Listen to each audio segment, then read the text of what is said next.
एक शांत शहर में अचानक आतंकवादियों ने हमला कर दिया।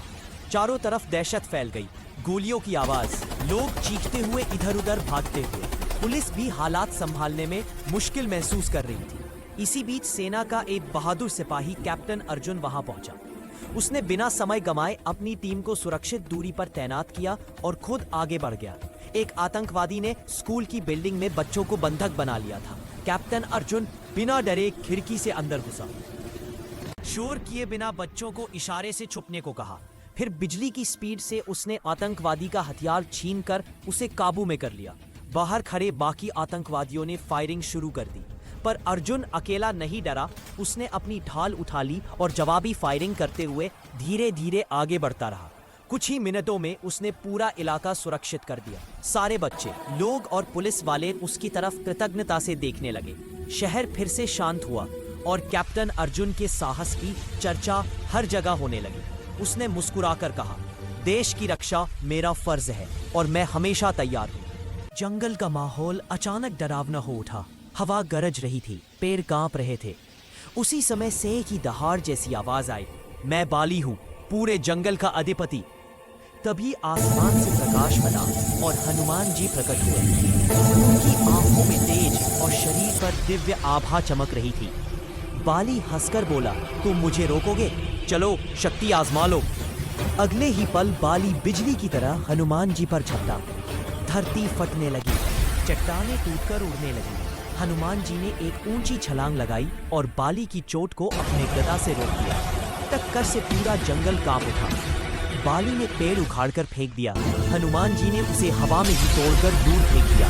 दोनों के हर वार से आग जैसी चिंगारियां निकल रही थी। अचानक हनुमान जी गरजे, अधर्म का अंत आज होगा, जय श्री राम।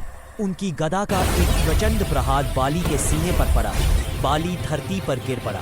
पहाड़ जैसा शोर हुआ। धूल छटते ही हनुमान जी विजयी खड़े दिखाई दी। जंगल फिर शांत हो गया और कहानी ने साबित कर दिया, धर्म की शक्ति हमेशा सबसे महान होती है। समुद्र के बीच एक छोटी नाव पर रिया नाम की बहादुर लड़की थी। अचानक समुद्र तेजी से हिलने लगा।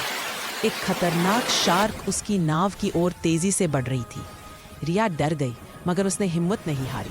तभी पानी पाड़ते हुए एक मजबूत डॉल्फिन उछलकर सामने आई, जैसे रिया की रक्षा करने आई हो। शार्क ने पहला हमला किया। बड़ी लहर उठी। रिया चिल्लाई, डॉल्फिन मेरी मदद करो। डॉल्फिन तेजी से शार्क के चारों ओर घूमने लगी, उसे भटकाने लगी।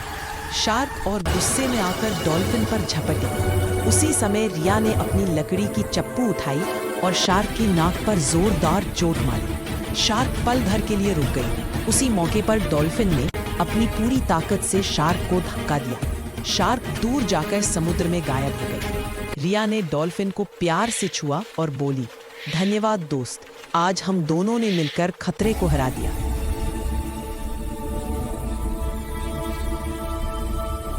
एक दिन हनुमान जी जंगल के किनारे सब्जियों के पौधे लगा रहे थे। जैसे ही उन्होंने मिट्टी खोदी, चमकते हुए सुनहरे सिक्के निकलने लगे।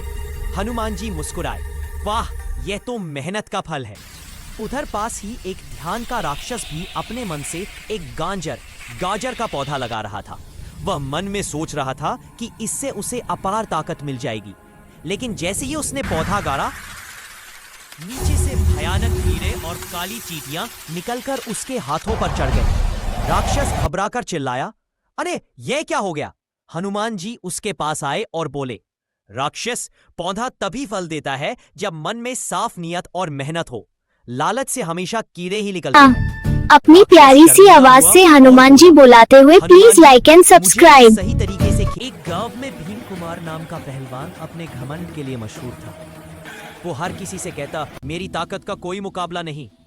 इसी दौरान वहां हनुमान जी वानर रूप में आए।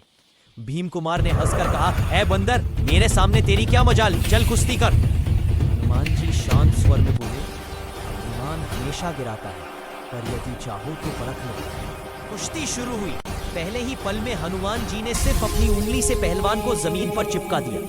भीम कुमार घबरा गया, बोला, प्रभु मुझे क्षमा करे, मेरा घमंड टूट गया। हनुमान जी मुस्कुराए, विनम्रता ही असली शक्ति है, और वे आशीर्वाद देकर अदृश्य हो गए। अगर कहानी अच्छी लगी हो तो चैनल को लाइक करें और सब्सक्राइब जरूर करें।